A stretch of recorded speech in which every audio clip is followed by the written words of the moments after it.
And we are live. Hey, everybody on YouTube. And if you're listening on the podcast, welcome to the Kickass Readers Podcast. I'm RJ Ryan Batla. And I'm Joshua C. Chad. And we're both self-published science fiction and fantasy authors who love speculative fiction of all kinds, sci-fi, fantasy, anything in between. And we love to talk about it. If you're listening on the podcast, welcome. If you're watching on the YouTube live, remember you can post your questions in the chat, and I'll try not to get distracted, but I will definitely get it over there. Over to you, Josh. Okay, so actually, quick announcement. If you guys have been kind of asking about some swag and stuff, we have live now guild and podcast t-shirts. Podcast example and mugs and stuff. So there'll be a link in the description, or you can go to rjbatla.com/shop, and that's got all our swag for the guild and the podcast. And this week we will be talking about magic systems, all thing magic, with Tiger Hebert. Welcome, Tiger. Hey, how are you guys doing tonight? Pretty good. How you doing? Oh, I'm doing good. Thanks for having me. Sweet. Thanks for coming out. We act like we haven't been talking to each other for 20 minutes. Yeah, exactly. We got to put on a show. Right. It's good times, guys. Good times. So, Tiger, tell us a little bit about yourself. So I am also a self-published author. Right now, all my focus has been on fantasy mainly. For those who ask, because fantasy is such a broad genre, I basically like to say that I write dark, epic fantasy that dares to hope. So that's kind of my wheelhouse that I focus on. So all of my current and published works are in that genre. So Dragon's Fire is my first book, and I also have, and that's the start of the Beating Back the Darkness series. It's going to be a 5 or 6 book series. And the other published book that I have is The Chronicles of Orion, which is a quick novella that basically is just a prequel to that. Awesome, man. Awesome. And I've read the big one. What was it called again? Dragon's Fire. Dragon's Fire. Yeah. It's good, man. It takes you on a ride. We can get on that, but I loved your take on the orcs actually not being the bad guys, if you will. Thanks. I appreciate that. Yeah, it's cool. In traditional fantasy, you have, your high fantasy has your elves and your humans and your orcs and dwarves and all those different common conventions that, are played out through Tolkien's works. But I just wanted to do something different, for the Horde, right? So, Are you a gamer too? So I'm kind of a recovering gamer. So yeah, my wife would love for me not to be a gamer at all. I have a few mobile games I play a little bit here and there, but no more World of Warcraft days for me. So yeah. Yeah, I can imagine. I know if it was me, I wouldn't be writing if I had World of Warcraft. That's for sure.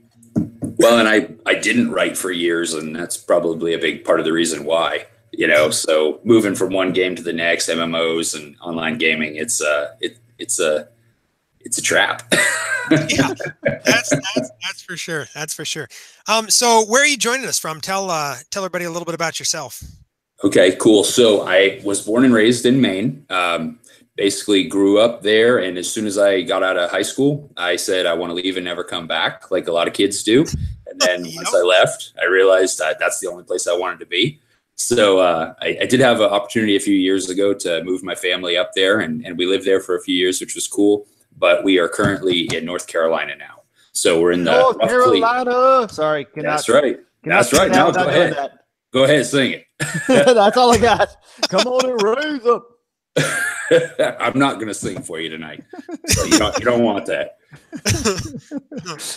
Josh is lost, aren't you, Josh? That'd be pretty entertaining. Yeah, I have no idea what's going on. Yeah, I'm just laughing. Sometimes I wish I could. That random song lyrics pop in my head pretty much. Yeah, just sing. I usually do it. People just give me a look and go on. They're just like, yeah, that's fine, whatever. So I don't know if you guys do this. Well, I know, Josh, in your writing, you talk about music quite a bit. Like, Five Finger Death Punch is playing while they're shooting zombies, which is awesome. So like one thing that I've kind of done, and nobody's really noticed this too much, but like I slip little like lines or verses or phrases or even titles of songs into my writing. Dude. Really? People never notice it. Like, I guess I'm really subtle or just really bad at it. I don't know. So either that or your books are good and they're actually paying attention to the book. So they're just not seeing they just said, take it easy, like the Eagles song. Oh, well, but yeah, maybe that's the case. I hope so. So I'll just choose to believe that. Oh man, that makes me want to reread your book and try and find those now. Yeah. Well, it would have been smart if I actually kept a list of all those places. Right. But that would have required some planning, and that did not happen. Oh, that's awesome. So we'll go ahead and roll into our first segment, which is sci-fi and fantasy news of the week. And Tiger, if you want to open us up with that. Okay, a couple cool things. So one trend that really drives me crazy, and I'm curious on your guys' take of this, in Hollywood, despite all the cool original content out there, there is so many remakes of everything. I was looking at a list today, and I'm just going to read through some of these names. This is from Den of the Geek or some website like that. I hope I got their name right so I can give them credit. But they said that there was, and this article was published at the end of last year, so it's not super recent, but they had listed over 127 movies that were slated to be remade. And here are just a few that I wrote down before I got tired of looking at it. Ace Ventura, Aladdin, Jumanji, Back to the Future, Batman, Spider-Man, Big Trouble in Little China, The Birds, Kickboxer, Bloodsport, Charlie's Angels, The Chronicles of Narnia, Cliffhanger, The Craft, The Creature from the Black Lagoon, The Crow, Death Wish, Dirty Rotten Scoundrels, Dumbo, Dune, and I stopped there. I was like, I could be here all day long. Wow. So, I mean, some of those, a couple of those are already done. Jumanji's already been done, and Kickboxer was already done. But a lot of those are ones that they're casting, they're in production, some of them. And there was, I only read through about 15 of them there. There's still another, 100 plus that were left that article covered that I didn't even look at. So who in the world are they going to get to do Ace Ventura other than Jim Carrey? That is insane. Why? Why exactly? Why? Well, or the Chronicles of Narnia? Those are still new, and they didn't even finish them. Well, I think that's why the Chronicles of Narnia is being redone, is because they didn't finish them. But still, why? Or right? Pick something that they tried to do and bombed at, like Aragon. They still need to do an Aragon, an inheritance cycle movie. That movie, I watched it once. Yeah. I won't even look at it. Yeah. I want to burn it every time I see it in the store. Yeah, I was told by everybody, don't even bother. It's so bad. It was horrible. It was horrible. I am a sucker for some cheesy fantasy stuff though. So I was all in on the World of Warcraft movie, no matter how bad it was. So I liked it. I thought it was good. So yeah, I liked it. And then the other item in the news as far as remakes, and this kind of ties in, is the news. I don't know if it just came out this week or maybe I just saw the article this week, but about Amazon having acquired the rights, which happened a while ago, to the Lord of the Rings series, so they could produce it as a TV series for their Amazon, I guess for Amazon Prime subscribers or Amazon TV or whatever that service is called now. And the interesting thing in the article, and I'd love to hear your guys' thoughts on it, but they paid like $250 million to the rights to this, which included some of the intellectual property, some of the images and scenes and stuff from the original movie series. I shouldn't say the original movie series, the one that was done by Peter Jackson, in the early 2000s. But they said that the costs on that 5-year series could potentially reach $1 billion. Oh, I don't even get that. But anyways, what do you guys think about that? I mean, that's an insane amount of money. Yeah. We're speechless. I mean, that's it's where we're at. And it's I could take it or leave it. I have high hopes that they would do good enough to where it would be awesome. I mean, I love Lord of the Rings. If they can do it well, all the Lord of the Rings content that could be out there, I'll watch it. but I'm Me so too. agreed that I love the movie so much that I don't think there's any way it's not gonna not fall short. Like, and then it's just, I mean, then you just piss people off, and that $1 billion you got to make back. It's just like, Well, look at The Hobbit, and I'll be the first to admit I love the Hobbit movies, but a lot of the diehard Lord of the Rings fans did not like it. It wasn't well received.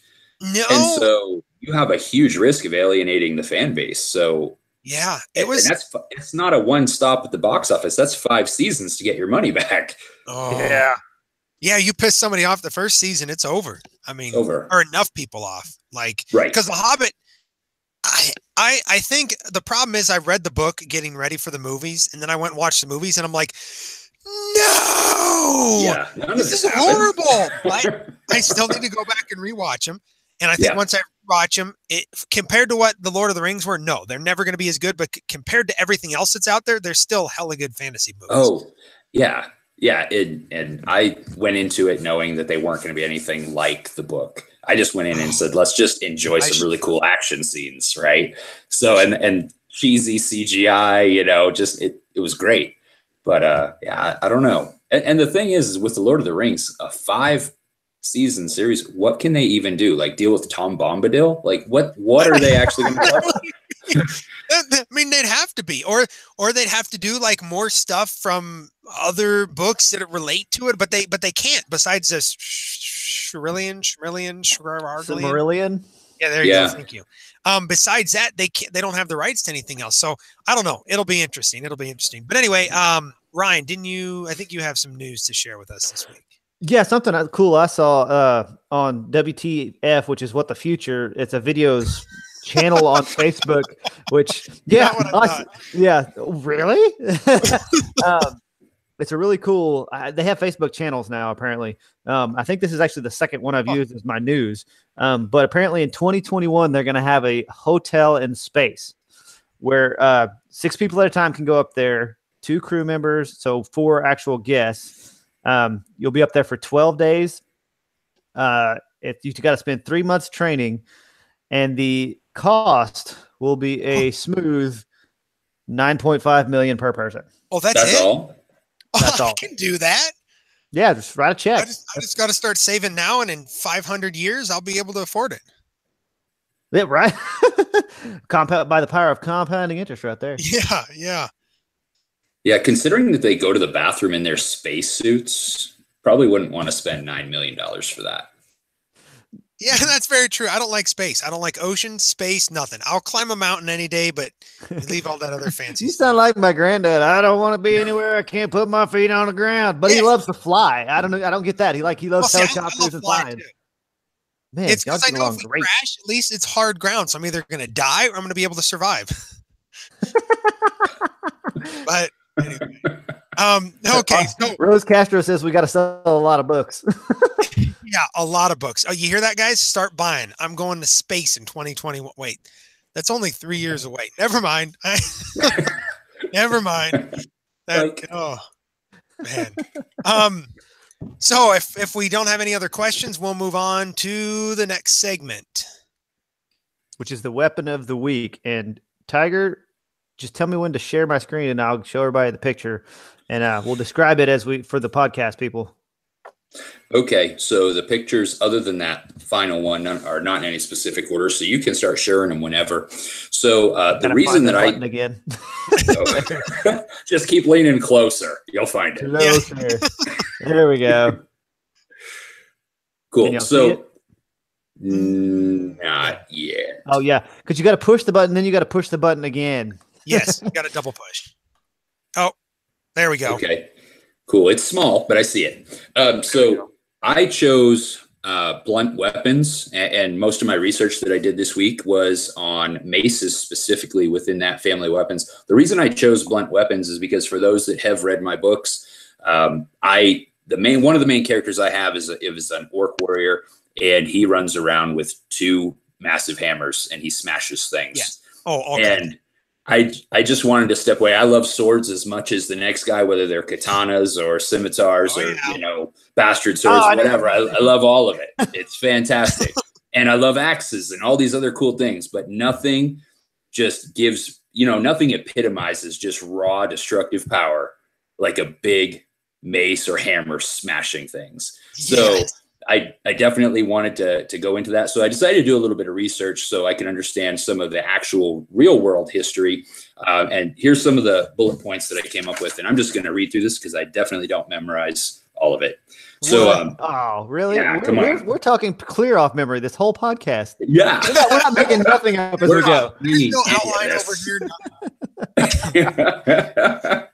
So it is believed to be that the first maces were developed during the Upper Paleolithic era.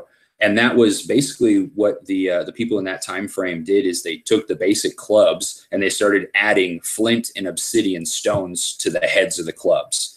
Obviously didn't work too well because affixing them to the head of the clubs, they didn't stay very well. And in battle, combat, or even hunting, a lot of times the pieces would break or fall off. But that's kind of where it started. And then as history progressed, evidence was found in Ukraine to suggest that maces using these circular stone discs at the head were actually dating back 8 millennia from now. Now, a lot of these were these stone or even ceramic discs. So what happens is a lot of times they would break on impact, or they would come dislodged from the top. It's basically, think of sticking a Frisbee at the end of a billy club. No matter how you affix that, it's not going to stay, right? So, so they just kept like improving as time went on. So in ancient Egypt, roughly 3600 BC, they started finding these pear-shaped mace heads, which are getting closer to your more traditional mace head that you're seeing in some of these pictures here that we're cycling through. And they were making these primarily out of stone and marble. And these would be used primarily when they would be facing off against like heavy infantry, because the blunt weapons are better against heavily armored foes, right? Better than a bladed weapon. But again, they were still a stone, so they were still breaking and having reliability issues. One of the most important developments for maces was the advent of the copper mace heads. That was the first metal that we believe was used. The metal didn't shatter like the stone predecessors, and it allowed different design options so they could actually secure the head down to the haft. So nothing was flying off or falling off on impact. So the ancient Persian armies in particular were purported to have used the maces to great effect. It says that even, and I've never read this, but the great Persian epic Shahnameh, and I have no idea if I said that right. It's basically, I think it's pronounced Shamalama Ding Dong. Shamalama Ding Dong. That is it. Nailed it. Yep, so that's it. That's one of their great Persian epics called the Book of Kings. And it has apparently a lot of references to heavily armored knights who would even ride horseback, like the traditional cataphracts that you read through like the Byzantine Empire. But a lot of them would use a variety of weapons. And they said that a lot of the skilled warriors who you would use maces were as effective or more effective than those who carried swords and axes into battle. So, and apparently the Persian army and the Persian Empire was really huge during that period of time. So obviously it was a very effective tool. With the advancement of more sophisticated metal armor, such as plate and mail armors, the blunt weapons became more and more valuable, obviously, because the typical slashing and thrusting type of weapons would glance off the armor, especially the rounded surfaces. So basically the blunt weapons in Europe and stuff really started taking a hold during this time period. And let's see if I even wrote down what time period. Basically the start of the Middle Ages. So Andy McNitt said, why cut someone when you can break their face with clubs? Break their face. Yes. That's what we're all about. So basically, during this time when they were shifting to a lot more usage of maces during the time period, copper and bronze were still used, but then all of a sudden they started shifting to the use of iron. And now not every area had availability to iron, but in areas where iron was available, that became the weapon of choice, and those weapons became commonplace. The flanged mace, which you probably have a picture of there somewhere, it basically has the flanges on the sides, kind of your traditional mace look.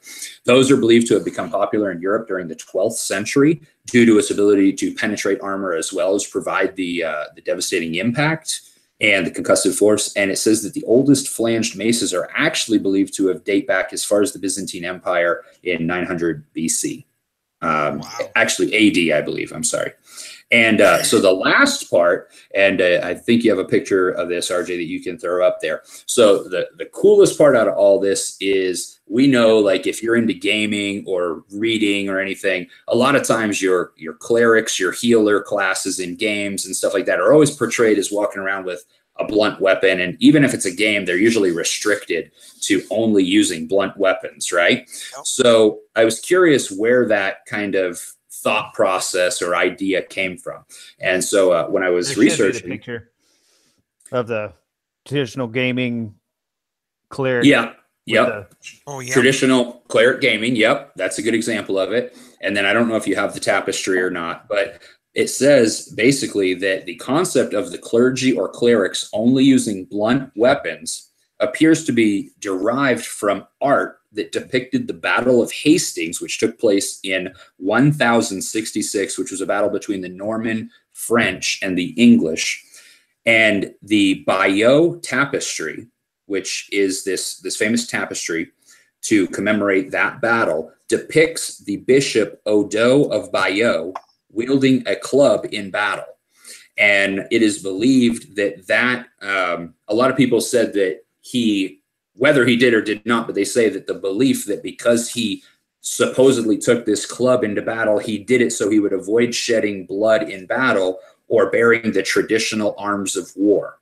So even though he was clubbing people over the head, yeah, no blood there. Okay, because he wasn't shanking them. So yeah, they weren't bleeding out. So it is apparently believed that that's where that whole class archetype came from. That's awesome.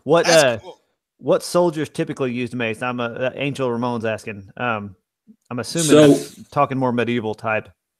Yeah, it's definitely medieval time frame. They said that some knights did use them. So on horseback, they would use them. A lot of times it would be your traditional infantrymen that wanted to deal with other heavy infantry. The one exception that they said is the Roman Empire did not use them. So that's pretty much the only one large. And so it's interesting. They said the normal legionnaires would typically use their gladius or gladius, right? Their short swords, because of the formations that they fought in. But they said that the Roman Empire did have small auxiliary units that specifically used maces to counteract other heavily armored troops, but they were not the standard. So, yeah, kind of interesting. That's pretty sweet. Yeah, that's awesome. And with that, we'll move on to the main topic, which is magic. So, for people that have been living under a rock or haven't read any fantasy books or were born yesterday, explain to us magic a little bit, Tiger. Yeah, fantastic. So, in the fantasy world, magic is basically, you can call it a lot of different things, but it is the unexplained, the manifestation of the unexplained. It could be, divine powers, it could be magical powers, elemental powers, like in Ryan's book, whatever it is, it's something fantastical, it's magical, it's power, it's energy, it's the ability to do work like science, right? But in a mystical, unexplained way, usually. We're having lots of yay magic, and I put I'm not a gamer either, but I did play some Mario Kart. There's got to be some magic in there somewhere. I'm sure banana peels, qualify somehow. Oh, tangent. Sorry. That's going to be one of the lines in a podcast. I didn't play many video games, but I have played Mario Kart. That's all these actual, no offense, but all the hardcore gamers are like, Mario Kart? Yeah, seriously. It's fun, but. Great. Oh, anyway, sorry.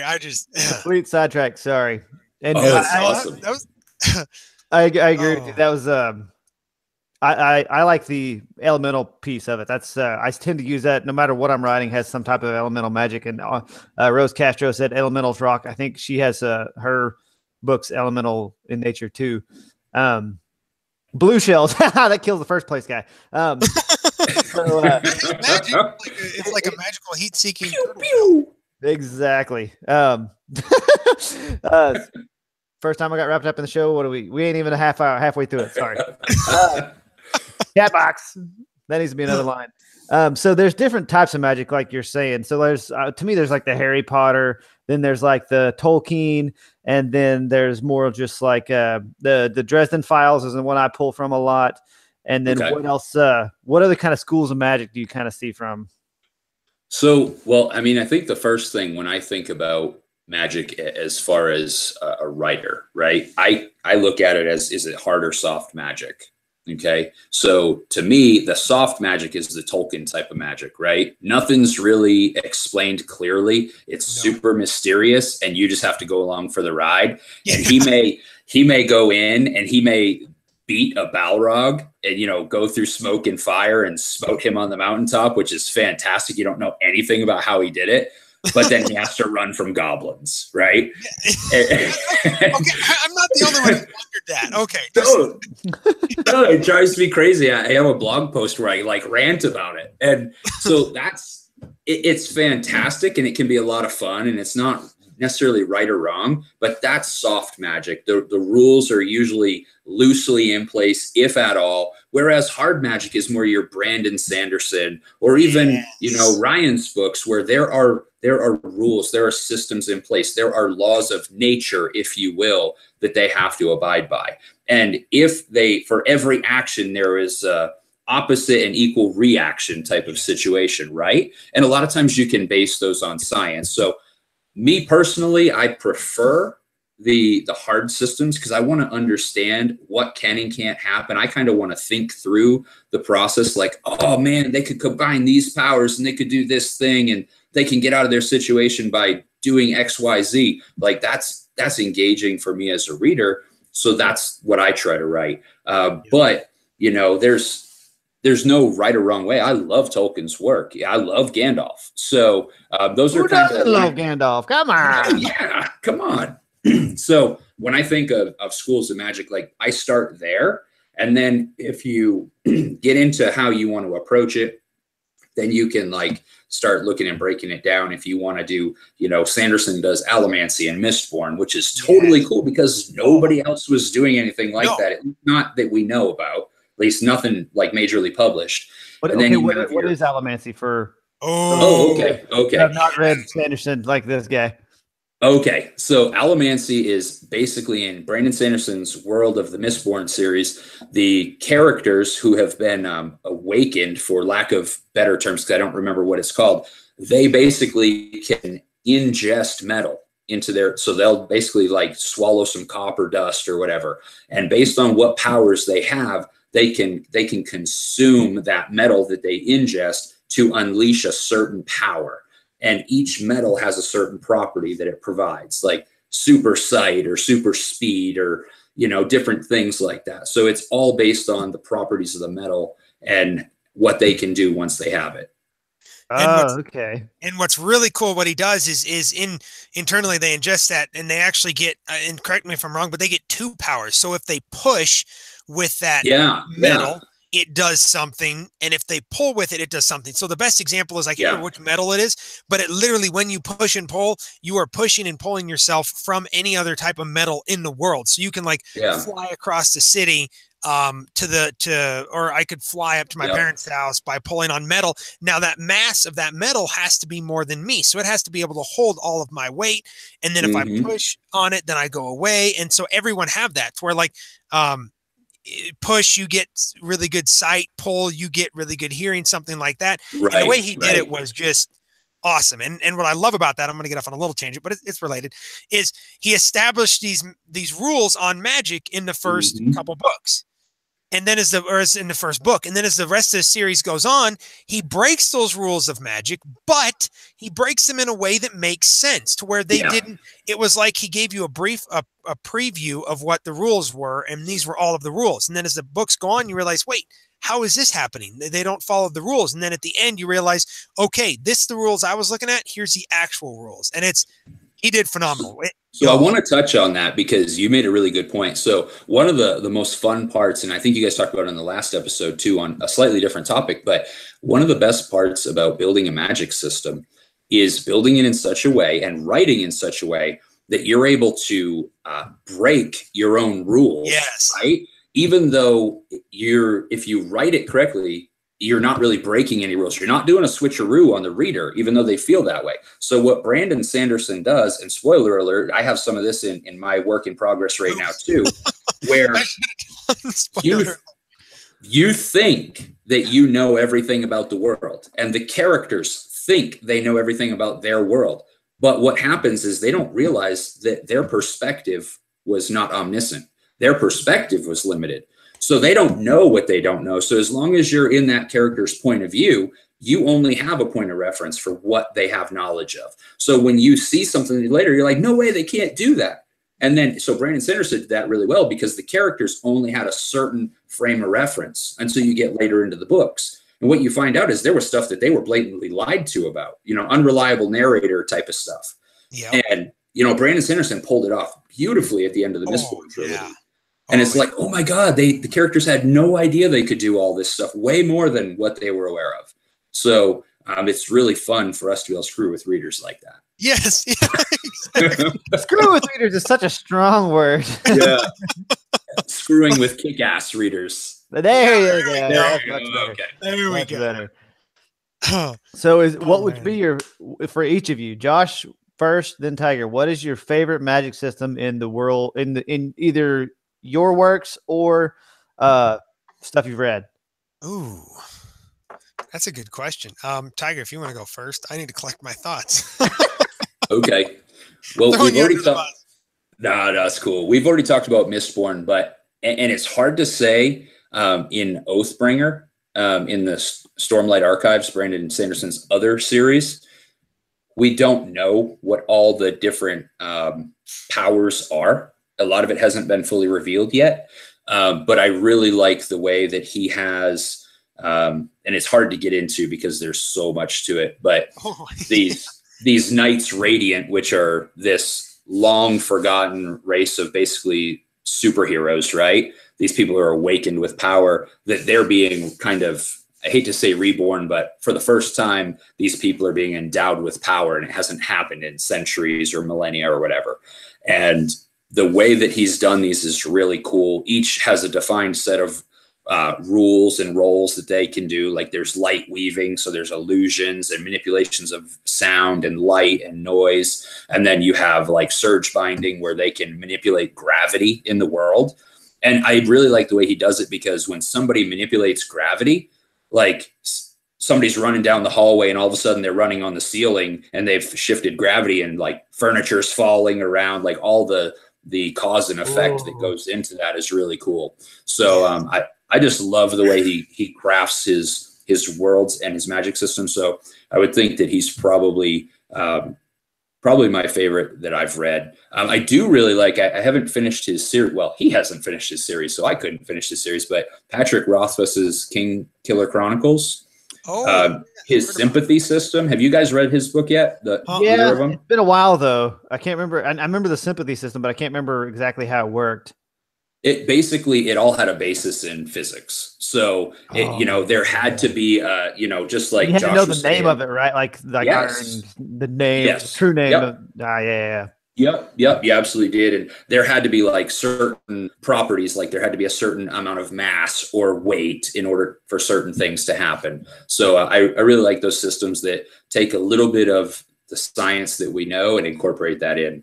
It makes it, the immersion factor. It's really cool. Sweet. Great answer. That's awesome. All right, Josh, you're on the hot seat now. We are live with Stacy's daughter, so keep it PG-ish. Perfect. We can do PG. We can, well, hopefully. No promises. Should be able to. Tiger kind of took mine. Brandon Sanderson is definitely one of those, like, the magic, it's just mind-blowingly complex, like his entire world, especially the cultures in his Stormlight Archive Chronicles, whatever he calls those series. But anyway, I'm just going to fall back and I'm going to say my own magic system because it incorporates a lot of other stuff that it's in a lot, but I love the magic system where it's a muscle, where you are limited to where once you go over, you can't go over. There's only a certain amount of power you can have, a certain amount of abilities you can do. Yeah. And in mine, it's all genetic. It's in their blood. So if somebody's born, I go into all the different schools of magic, wizardry, necromancy, whether they're sorcerer or mage, and like they're born, they only have a certain capacity, but within that capacity, they work it like a muscle. Like I always love those like montages when somebody's just like being awesome and they grow in their strength. And I love magic being that same way. I don't like to where like you start off and if you know these magical words, you can be as powerful as you want. No, the more you use it, the more you discover magic, the better you get at it. You're exercising that muscle. And so I like that. So these people are born with a capacity that they can't overdo, but then within that, they can exercise that and get more powerful and whatnot. And I really like that. And that's my magic system. And that's in a lot of stuff. I shouldn't say that's mine. That's just how I like to do it.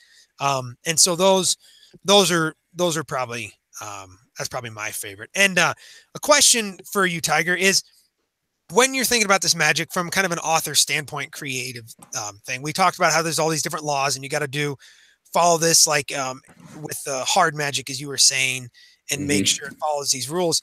How do you go about that? How do you even start that? What do you do, I guess?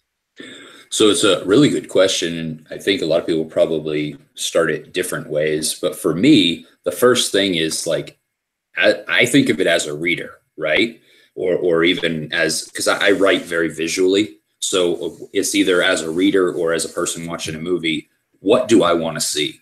Like what to me is just going to blow my mind? Like what sequences of action, what type of problem solving is going to really get me excited, and what type of combinations that you can pull off that would be really cool. So what I want for me, I want a hard magic system that's going to have certain laws, and maybe they know all of them, maybe they don't know them and discover some of them over time. But I want something that has laws, but it also has built-in, the complexities create built-in synergies, right? Because I want to have, certain traits to be able to line up with other traits and have, cool combinations and maybe unexpected side effects. So that's one thing I want to do. I also want the magic system to have a price, right? Yes. I don't want somebody running around flinging fireballs and calling down lightning from the sky and blowing up all their adversaries and they're no worse for wear. Right. This is not like that. So in my writing, there's a price for the magic system. Now in my book, in The Halls of the Fallen King, which is the book that I'm working on now, and I won't go into it too much, but it's the next book after Dragon's Fire. It's the next book in the series. And in Dragon's Fire, the characters didn't know anything about magic. Well, in book 2, they're finally uncovering this lost knowledge, this forbidden and forgotten knowledge. I was wondering that because I was trying to remember. I was like, there wasn't other than I couldn't remember any magic being in yours, Tiger. I was trying to think of it. And then I was like, that makes sense. I remembered it now. So great point. And in the Chronicles of Warion, which is the sequel to that, it actually takes place in the past. So there is magic present. And in Dragon's Fire, it's totally appears to be lacking on the surface. So, and that tangent just totally shot my train of thought. So, for me, there's basically the magic system. There's 2 schools of magic, if you will. Okay. There's there's one that comes from one particular source, and then there's a whole other magic that comes from another source. But each of them has a cost. There's a price that has to be paid by the users. And there's also a finite amount of energy for at least one of the systems that limits how often it can be used. And there's ways to manipulate those laws, but there are very real laws that they can't just ignore. So for me, I want, if a guy's going to throw a fireball across the room, I want to make sure that there's a consequence, that there's a cost, that there's a price. That way they have to negotiate what they should do in certain situations. I want the magic system not only to be a solution, but actually it causes problems as much as anything else, right? So, I want, like the Morsanu power that you have in Fire Eyes Awakened, like when he unleashes that power, there's bad things that happen, right? So like I want consequences. So that's the biggest thing for me. I want it complex. I want rules to be in place. I want the readers to kind of get a feel so they can understand it. But I really don't want it to be risk-free. Yeah, I agree 100%. I think if it's just unlimited power. I feel like it works well in a game setting if you're a simpler game. Like I've started getting into the game lit books, and where they have hit points, and it kind of works down or working like a muscle, or you only have certain power levels, and then it gets down and your tank's empty. You got to refill your tank somehow. Right. I agree with you 100%. You got to have some kind of limits on it, or it's just you're Superman and they've got to invent ways to make him weak, if you will. Yep. Exactly.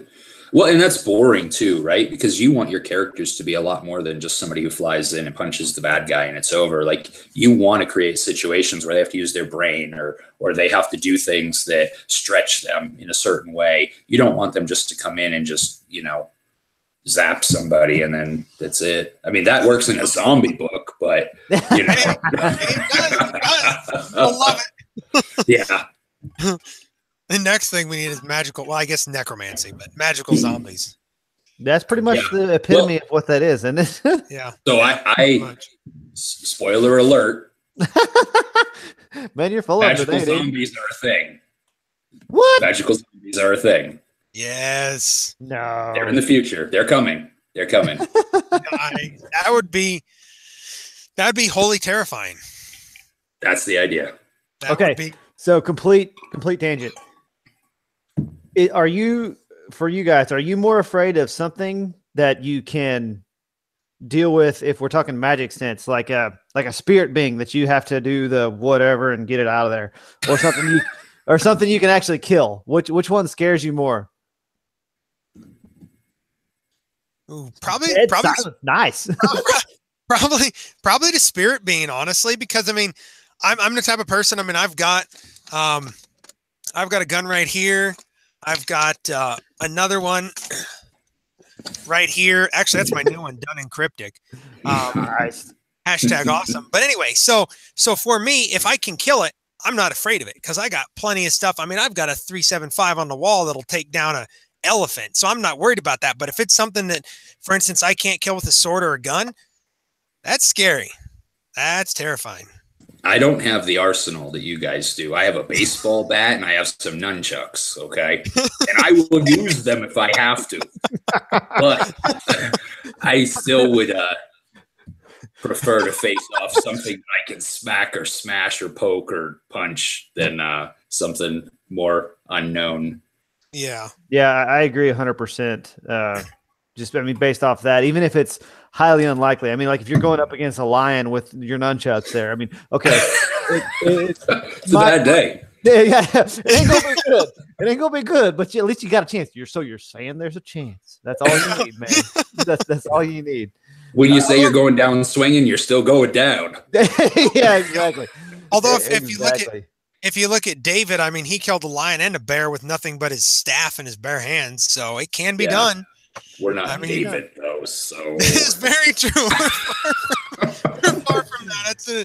That's pretty much its own magical book of its own. Anyway, in the chat, most people agree that spirit is more scary or more terrifying. Stacy Black says humans scare me; they are crazy. Yes, that is true. What are they capable of? That's why I love my Apocalypse series, is because I get to dive into what are people capable of when there's no laws, when there's nothing to stop them. Oh, yeah. Yeah. If there's no consequences, what's to stop people from doing things? Yeah. Right. Morals. That's it. And we're severely lacking on those in society. Not in our group, though. Not in our group. Billy Holcomb says depends on your skill level, which is very true. That determines what you're afraid of. I mean, like who are the guys, the Gracie brothers that invented the Brazilian Jiu-Jitsu? If Whitney's on here, he can tell me. I mean, they could pretty much whoop anybody's backside they wanted to. But then if somebody has a gun, okay, then all of a sudden maybe they're afraid. It also is situational, right? Yep. So if you're a magic wielder in a fantasy epic or whatever, I guess that got to depend on the system that's created and how much swagger you walk around with, right? I mean, if you know you're the only one because you have the magical sword or the magical staff that can do things, you're not scared until you see somebody else with a magical staff. But if not, then it's a dichotomy. And I completely forgot where I was going with that. So yeah. Hey, that was a good question. I'm gonna do. I actually have a part like that in one of my fantasy series it's not even written yet, but it's in an outline.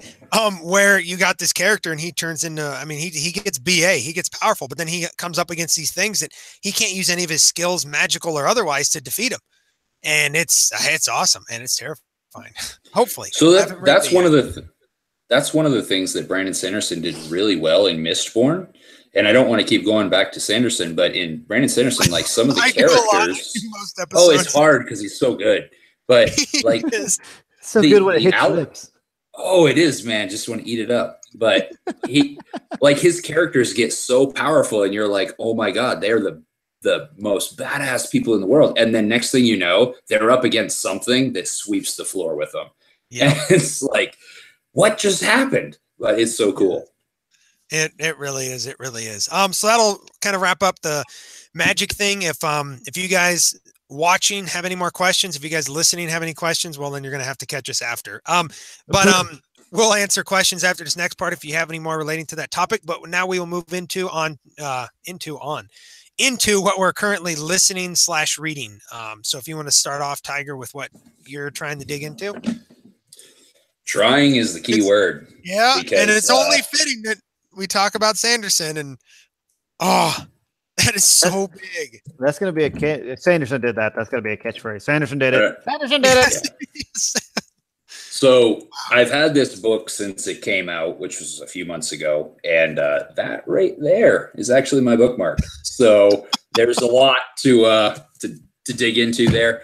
That is the third book in the Stormlight Archive series. It's Oathbringer, and it's fantastic. A small one, oh yeah, it's a small one, about 1,300 pages, small. So yeah, for the podcasters, it's what, 3 inches thick? Oh, more, 4 or 5. It's 4. Yeah, about 4 inches thick. Oh, yeah. Jake Murphy says it's 106 hours in audio form. There we go. Yeah, and nobody's reading this one to me. So yeah. Wow. So I'll read it probably in the next year, but that's pretty much all I do because all my time's with writing and editing and stuff like that. Yeah. Yeah. So I am listening to, actually, I'm about ready to get listening to, man, my words are just not working tonight. I'm about ready to start listening to Oathbringer. So I'm actually listening to Edge Dancer, which is a short one, Brandon Sanderson, in between the book 2 and book 3. I'm reading all the same stuff I did last time. Plus I am early weeding. Wow. I am early weeding Edgewalker. Are you a Wascally Wabbit? I'm a Wascally Wabbit. I don't even know what that's from, but we're going to go with Oh, my God. Is that Bugs Bunny? Yeah. Okay. Yeah, well, kind of, but yes. We'll go with Looney Tunes and Elmer Fudd. But Elmer Fudd, anyway, yeah. I'm early reading Edgewalker by that guy, RJ. This guy? I know I was going to say they might not know who I'm pointing at because they might be listening on the podcast. That'd be me. Oh, that's what I'm doing. And I will be doing that in the next couple of days too. I don't know how I forgot. My bad. It's okay. It's okay. I place you attack me, you saw. Okay. Please, you are. See. Okay, so is that all you're reading, Josh? Is my book? Yeah, reading that and trying to get through I Am Wrath and Dragon Band still. But I put those aside for yours right now. I'm honored. Because I love you. Nice. Anyway, go ahead and move on, Ryan. We're good. Is it my turn, Tigers? I don't know. It's my turn. Tangent. So I'm also reading my book, Edgewalker, as a proofread and I usually, so in my process, I'll write it, send it out to beta / ARC readers, and then I'll reread it again and add a couple things to it. It's going to be urban fantasy. It's going to come out in about a month or so. So I'm reading that. I'm also started a new game lit book called Dodge Tank, and I've literally, I'm on page 1. So then I finished mine and loaded it up, but it's apparently this guy could do nothing, but then he gets 1 power, and that's he can dodge anything, but that's his only power. So he becomes a dodge tank. So you can't hit him, but I don't know how it's going to go from there. Oh, a tank. Get it. They're doing game terms. I get it. Yeah. That's cool. And then, for the real Wizark, I'm reading Influence, the Psychology of Persuasion. It's kind of a salesy book. Okay. So that's me. Tiger, did you go yet? I don't even know where we are. Yeah. I'm so lost. Any last questions people had before we move on to no more questions? We did. Hang on, I gotta find it. Y'all talk about something. Go. Talk. Okay. Talk. We'll move into the next part while you're doing that.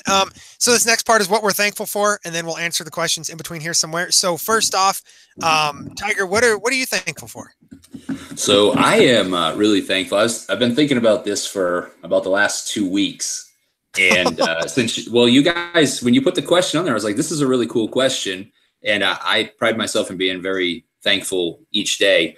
But the one that stuck out to me is I really appreciate God's patience, because like when I think about my writing, there were years and years where he was telling me to write and I didn't listen because of fear of failure, fear of the unknown, and even maybe fear of success at some point. And I just wouldn't do it. And, regardless of what type of opportunity it is that we have in front of us, if we don't take it, those opportunities can be gone. And the cool thing is this opportunity, I didn't lose it. I might have lost some time because I didn't do what I should have been doing, earlier. I wasted years, but the opportunity didn't go away. The ability, the desire, the ideas, it was all still there. So just his patience with me being hard-headed and not doing what I was supposed to be doing. I'm appreciative of that. So.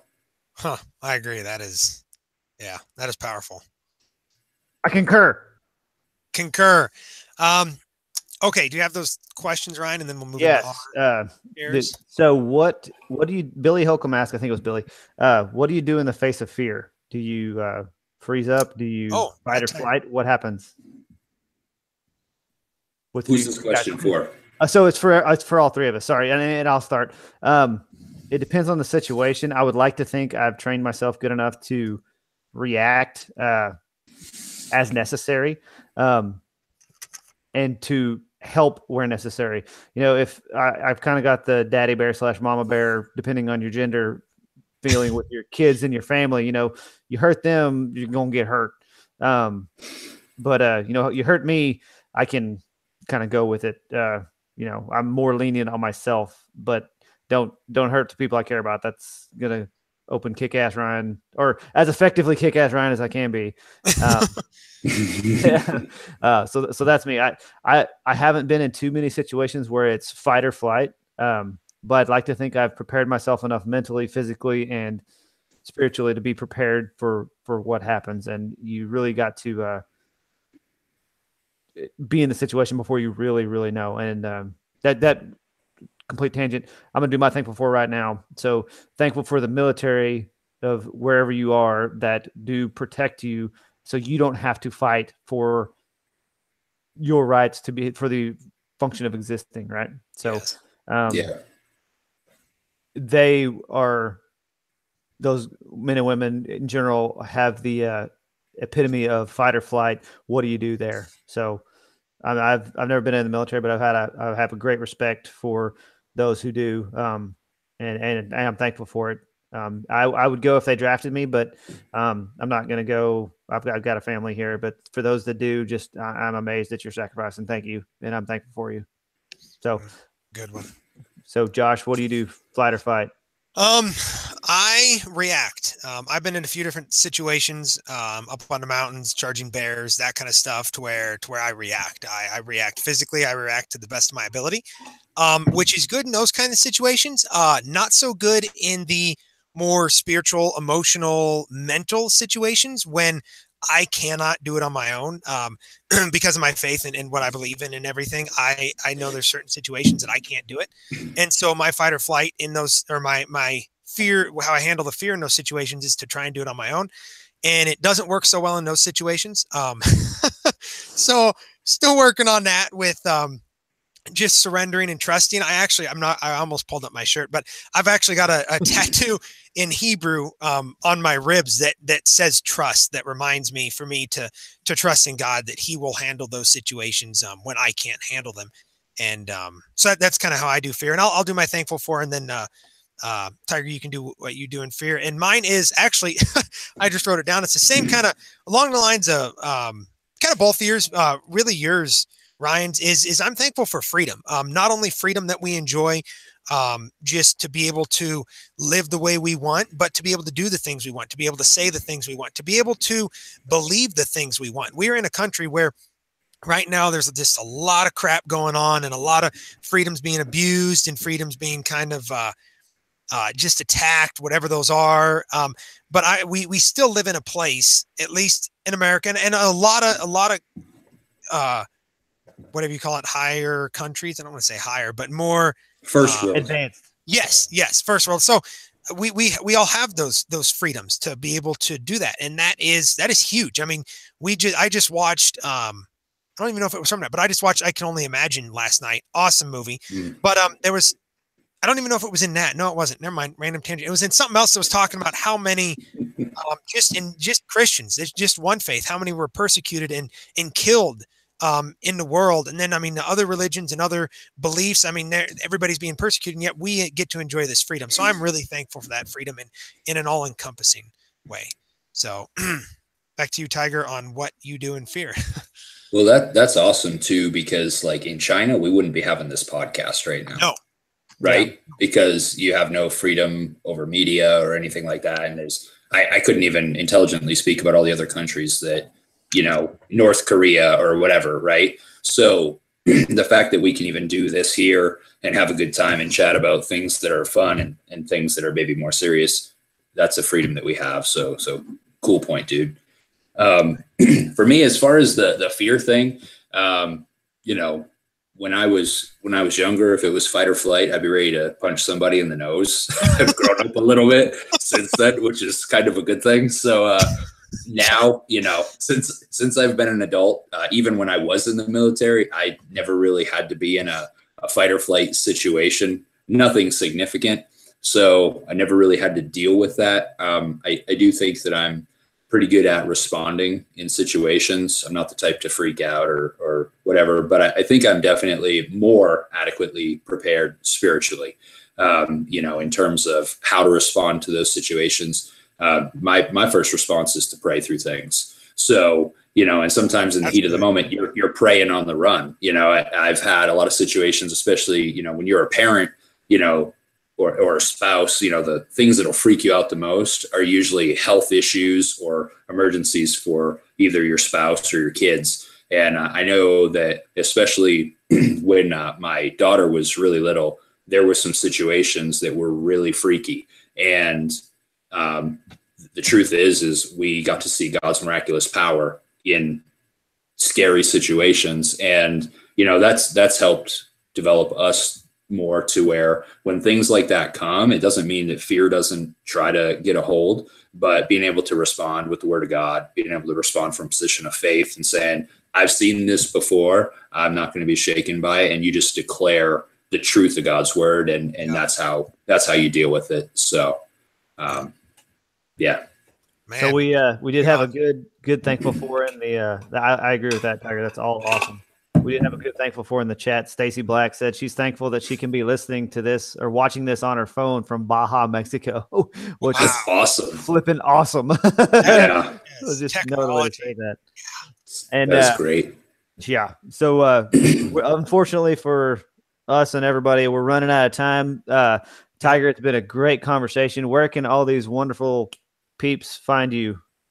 So there'll be some links here, but basically I am on all the typical author platforms. You can find me on Facebook. You guys can find me on Twitter. You can find my books on Amazon, ebooks for what I have published so far. Like Ryan, I have a Patreon page and I have Instagram, but I don't really do that anymore. So don't bother following me there. Sweet. I'm not cool enough to do that, so I just gave up. Yeah, that's for them young kids, man. I think there's a generation gap. I don't know what it is. Yeah, Yeah. I do Instagram. It's easy. I just take a picture of like what I'm drinking and what I'm writing, and that's pretty much it. So anyway, yes, there will be links to your website, Facebook page, Amazon in the description, and then you can get to other places from there. Any last comments that you would have for the listeners / viewers, Tiger? Well, I will in a second, but I want to go back to the Instagram thing because I did do it for a while. And every picture I had was either a picture of my running shoes or a picture of a plate full of like fried chicken, mashed potatoes, and gravy. And I think the reason I was doing it was I was trying to convince people that I wasn't just eating all the time. So I realized all I did was post the same 2 types of photos. So I just quit. Rose said, dude, get back on IG. Trust me. Okay. Get on there. So IG. I've literally been on there for like 3 days or a week. So I literally just, I don't know if it switched over. I took a picture of the feed here so I can post what I'm doing. That's awesome. Oh man. That's great. So last comments, Tiger. So first off, thank you guys for having me. This was a lot of fun. Really enjoyed hanging out and just talking about things that we all like, geeky stuff, man. It's cool. For the readers out there, for those of you that aren't familiar with my work, if you like the Lord of the Rings and you'd like a little twist to where there's, orcs and dwarves are the focus rather than your typical traditional fantasy fare, check it out. And maybe you like it, maybe you won't, but that's kind of my shtick. So I just kind of stick with what I know. So that's it.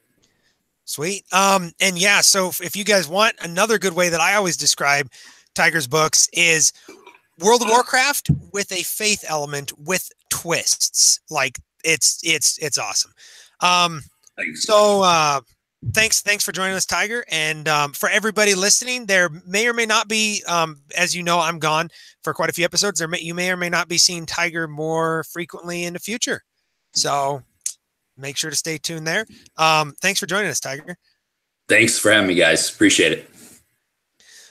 Okay, so that's that. We'll do the closing real quick. Tune in next time for episode 3, where we talk about death.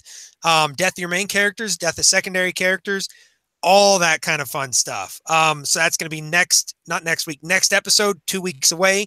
That will also be the last one for me for a couple. And anyway, thanks for watching. Gosh, these words today. Thanks for watching / listening. Make sure to subscribe on Facebook. Oh, I might just be done here pretty good. Subscribe on YouTube and like the video and share it with your friends. Oh, right. It's okay, guys. He's new at talking. He's only been doing it for a couple of decades.